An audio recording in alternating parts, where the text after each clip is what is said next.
तो देवयानी कुएं से ही चिल्लाने लगी और बोली है के घोड़ा वाले जौन ने करू की जाइयो मैं तो तेरी रही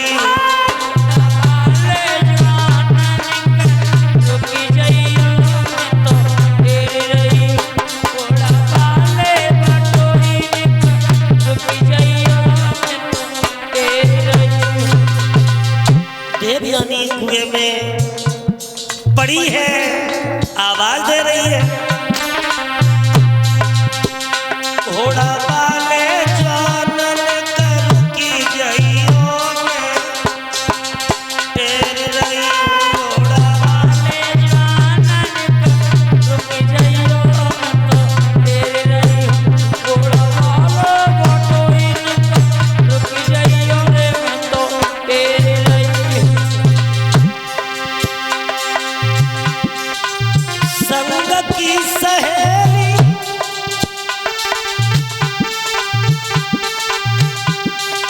कुआ में ढकेली कुआ में ढकेली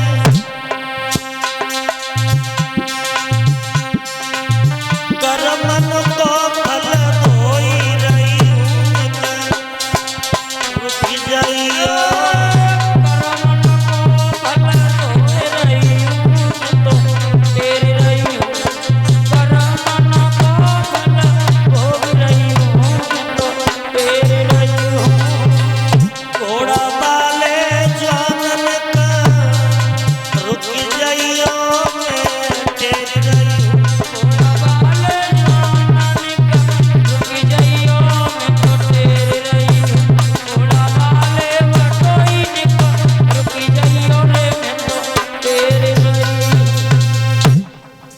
देवयानी कुएं में पड़ी पड़ी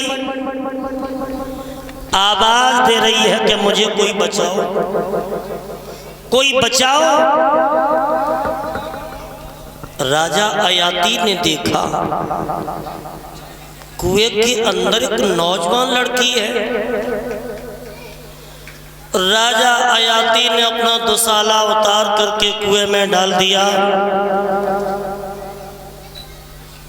और जब कुएं में दुसाला डाल दिया है एकदम हाथ पकड़ करके देवयानी को राजा ने ऊपर खींच लिया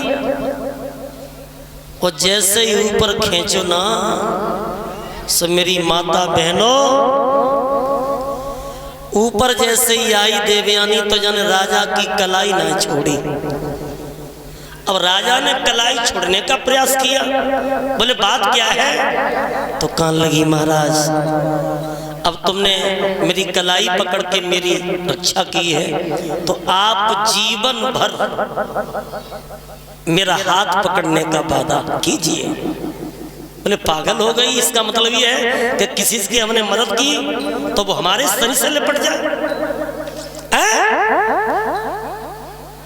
अरे कौन है तू? तेरे पिता का नाम क्या है? तेरा क्या नाम है? तो देवयानी बोली अगर परिचय पूछना चाहते हो तो मैं आपको परिचय दे रही हूं। और देखिए लोगों देवयानी ने अपना परिचय दिया है। अरे मेरी बैरन हुई गई सहेलिया, हमारी सहेली थी ना हमारी बैरन बनी गई। अरे मेरी बैरन हुई गई सहेलिया ढकेल गई, बैरन हुई गई सहेलिया ढकेल गई, बैरन हुई गई सहेलिया ढकेल गई, बैरन हुई गई सहेलिया ढकेल गई। विप्र शुक्र की हम हैं बेटी, विप्र शुक्र की हम हैं बेटी, विप्र शुक्र की हम हैं बेटी, विप्र शुक्र की हम हैं बेटी। ओ बताइए ने सोडारो दुखी रही मेरी कमरिया ढकेल गई, दुखी रही मेरी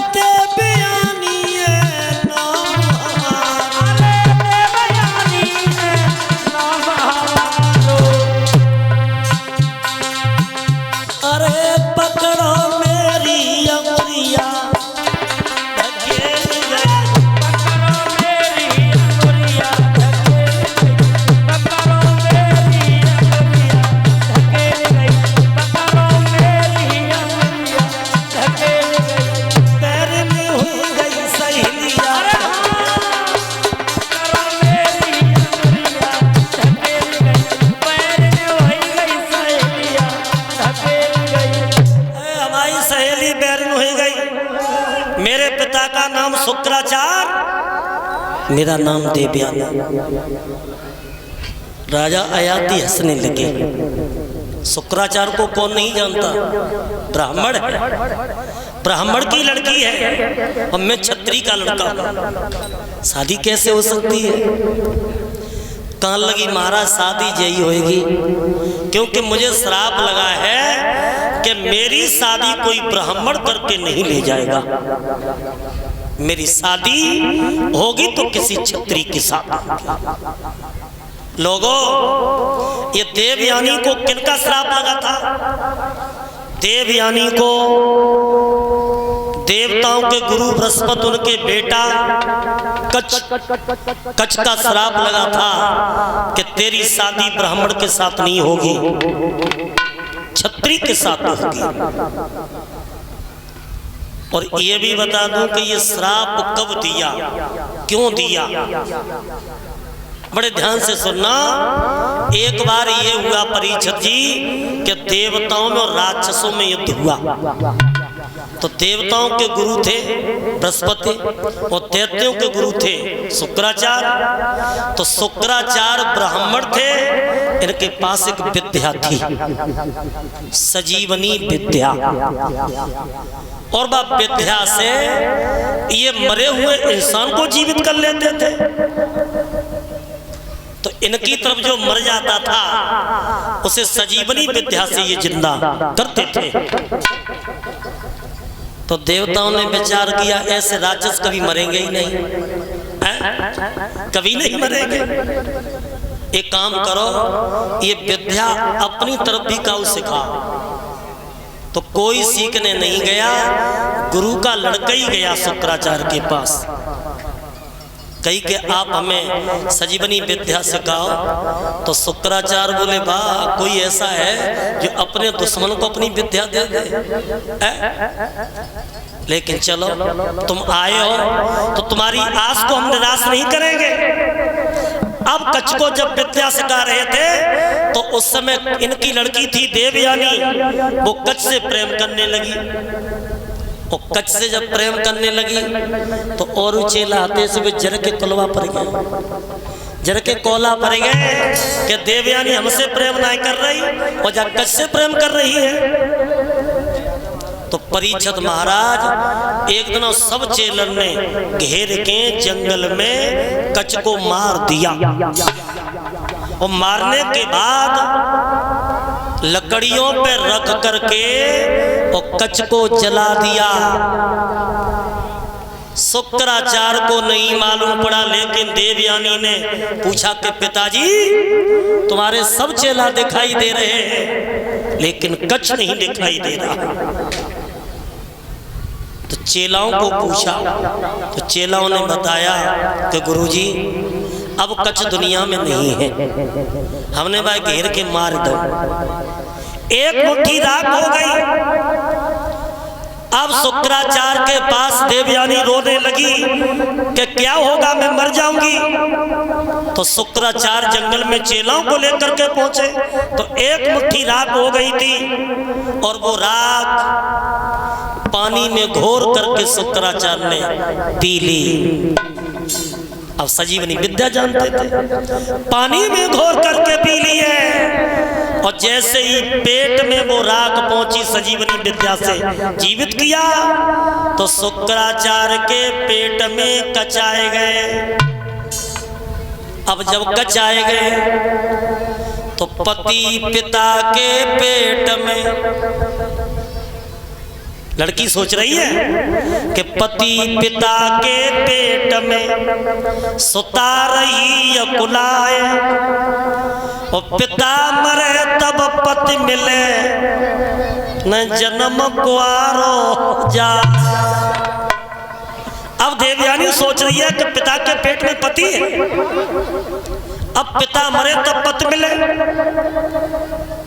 तो भक्तों कच्छ तो जीवित थे पेट में, जब पेट से निकाला है फाड़ करके तो कच्छ निकले हैं। तो कच्छ से देवयानी ने कही कि तुम्हारी जान हमने बचाई है, तुम हमसे शादी करो। तब कच्छ ने कही शादी नहीं कर सकता क्योंकि गुरु की लड़की है तुम। गुरु की लड़की बहन के समान है। सो देवयानी ने कच को श्राप दिया कि मेरे पिता ने संजीवनी विद्या तुम्हें सिखाई है, तुम्हारी विद्या बेकार हो जाए। देवयानी ने कच को श्राप दे दिया कि मेरे पिता की विद्या निष्फल हो जाए। और कच ने श्राप दो देवयानी को कि जा हम तो श्राप देते हैं कि तेरी शादी ब्राह्मण करके नहीं ले जाएगा, तेरी शादी होगी तो छत्री के साथ होगी। यही श्राप लगा था।